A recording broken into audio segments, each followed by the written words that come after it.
कार्यक्रम जो पूरे हरियाणा में चल रहा है, ये कार्यक्रम आज से इन 9 गांवों में भी चलेगा और जो बीजेपी और जेजेपी का प्रत्याशी वोट मांगने के लिए आएगा उससे सवाल पूछेंगे। सवाल पूछना हमारा अधिकार है। इसके लिए तैयार हो क्या सारे? तो जो भी बीजेपी का कैंडिडेट है और जो भी जेजेपी का कैंडिडेट है वो आपके गांव में आएंगे तो आपने उनसे सवाल करना है कि हम 70 दिन से धरने पर बैठे हैं, आपने हमारे लिए क्या किया? हम जो है 2010 से लड़ाई लड़ रहे हैं, 10 साल से आपकी सरकार है, आपने हमारे लिए क्या योगदान दिया?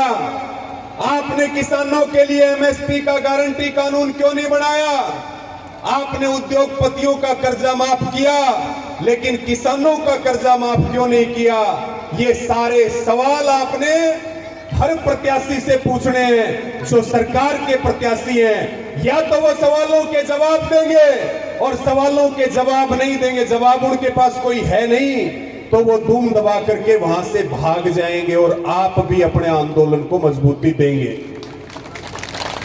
मेरी सभी को प्रार्थना है, पूरे हरियाणा में सवाल पूछे जा रहे हैं, पंजाब में पूछे जा रहे हैं, उत्तर प्रदेश में पूछे जा रहे हैं, आज से आगे मेवात में भी पूछे जाएंगे। वो समय चला गया है जो बात अभी भाई कह रहे थे। सरकार के लोग, बीजेपी के लोग और जेजेपी के लोग कहते हैं कि हमें गांव में नहीं आने दिया जा रहा। हम किसी को गांव में आने से नहीं रोकते, वो अलग बात है कि हमारे वोट लेकर के तुमने हमें दिल्ली नहीं जाने दिया था। गांव में आओ लेकिन हमारे सवालों का जवाब दो। अगर सवालों का जवाब नहीं है तो फिर गांव में किस लिए आना और किस बात का सम्मान? अगर ये लोग हमारे लिए काम करते, हमारी मांगों को पूरा करते, तो हम जो है उनके कदमों में खुद को भी बिछा देते, गुलाब के फूल भी बिछा देते। आज क्यों लोग विरोध कर रहे हैं, तुम्हारा ये सोचने की बात है। और वो समय जा चुका है कि नेताओं के सामने लोगों को दबाया जाता था। ये लोकतंत्र है और मेवात के लोग भी जाग चुके हैं। या तो सरकार मांग सुनेगी और नहीं तो सरकार को हम उखाड़ कर फेंकने के लिए तैयार हैं। साथियों, बहुत सारे मुद्दे चल रहे हैं। महिला पहलवानों का मुद्दा चल रहा है। कल ही दिल्ली में कोर्ट ने बृजभूषण शरण सिंह पे आरोप तय कर दिए। प्रधानमंत्री जी कह रहे हैं कि फलाने की सरकार आई तो तुम्हारे पास 2 भैंस हैं तो 1 भैंस ले लेंगे, तुम्हारे पास 5 किले जमीन है तो 2.5 किले जमीन ले लेंगे। कभी हिंदू और मुसलमान की बात करते हैं। देश के प्रधानमंत्री कहते हैं हमारी सरकार चली गई तो ये मुसलमान तुम्हारी संपत्तियों को लूटेंगे, ये बहन बेटियों के मंगलसूत्र तक नहीं छोड़ेंगे। अरे भाई, 750 किसान आंदोलन में शहीद हुए, कितने मंगलसूत्र तुमने उजाड़ने का काम किया? इस बात का जवाब दीजिए प्रधानमंत्री जी।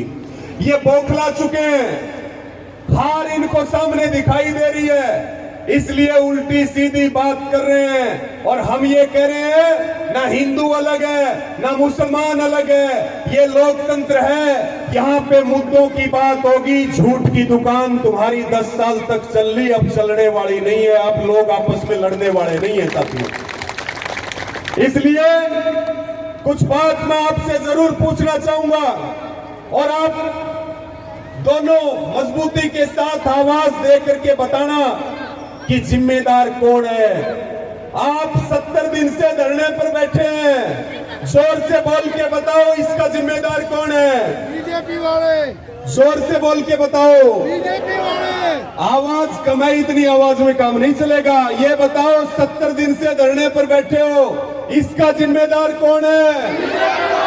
आज जो महंगाई आसमान छू रही है उसका जिम्मेदार कौन है? रेल को किसने बेचा और भेल को किसने बेचा? गेल को किसने बेचा?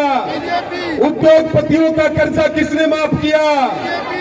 750 किसानों की जान गई, उसका जिम्मेदार कौन है? आज नौजवान पढ़ने लिखने के बाद बेरोजगार घूम रहा है, इसका जिम्मेदार कौन है?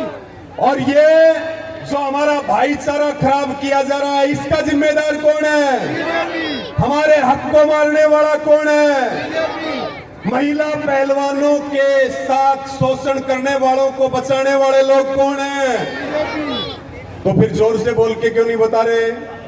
और किसानों को दिल्ली जाने से कौन रोकता है? ये सारे जो काम हो रहे हैं, इसका जिम्मेदार कौन है? बीजेपी जिम्मेदार है ना? तो बीजेपी को वोट देने चाहिए कि झूठ मारने चाहिए? एक बार जोर से बोल के बताओ, क्या करना चाहिए? और ये मोहना में धरना चल रहा है, कितने महीने हो गए? 7 महीने से धरना चल रहा है, उसका जिम्मेदार कौन है? और हरियाणा में 50 जगह आंदोलन चल रहे हैं, उसका जिम्मेदार भी बीजेपी है। तो ये बताओ कि बीजेपी ने वोट देने का काम किया है या उनको झूठ पढ़ने चाहिए? तो शांति तो बना के रखनी पड़ेगी, लेकिन सवाल पूछोगे कि नहीं पूछोगे? तो हाथ उठा करके बताओ, सारे सवाल पूछेंगे। और सवाल पूछने का कार्यक्रम ऐसे होता है, जो गांव का रास्ता है उसी रास्ते पे सारे इकट्ठे हो जाओ। जब पता लगे कि यहां जेजेपी का प्रत्याशी आ रहा है या बीजेपी के प्रत्याशी आ रहे हैं और सवालों का जवाब दे दे, तो गांव के अंदर चला जाए, और सवालों के जवाब ना दे सके तो गांव की सीमा से ही बाहर हो जाए, फिर उनकी गांव में कोई एंट्री नहीं है।